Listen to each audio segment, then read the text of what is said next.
Pirelli has traditionally played a key role in the history of competition tyres. In 1951, the company introduced the revolutionary Cinturato on the Alfa 159.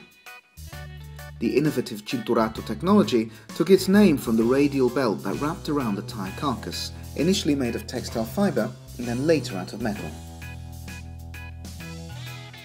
This eventually gave rise to wider tyres, which paved the way for tubeless tyres that no longer required an inner air chamber. The arrival of aerodynamics increased the vertical forces at work on the car, and tyres had to be further developed to meet those demands.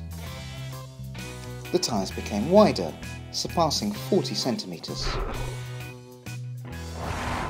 Pace of development, seen most obviously with the wider tyres, increased the contact patch dramatically in 20 years, but still featured a pattern with tread locks. Slick tyres came in 1971, and these were designed specifically for racing. The evolution also extended to the actual compounds, which replaced natural rubber with synthetic materials that provided a lot more grip. The stress placed on the tyres also increased, reaching a critical peak with the 1971 Lotus 56B. This rear-engine car was powered by a gas turbine engine derived from aeronautical technology, putting out 600 horsepower and requiring four-wheel drive.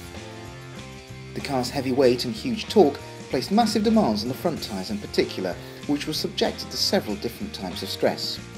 In 1979, the Ferrari T4 won the title on radial tyres. This solution became the norm because of the ground effect technology employed at the time.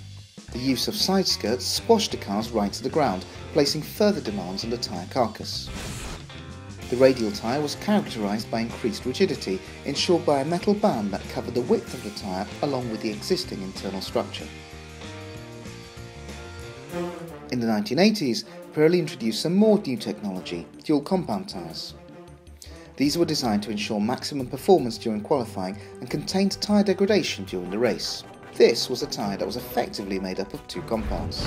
The internal compound was harder for use during the race, while the external compound offered more grip for qualifying. Problems with traction and wheel spin often experienced in qualifying were eliminated by the external layer of softer rubber, allowing teams to make full use of the wide range of turbo settings that were available at the time for both qualifying and the race. The Italian firm returned to the pinnacle of motorsport from 1989 to 1991 with the Pirelli P7 tyre, which took the Benetton of three-time world champion Nelson Piquet to victory.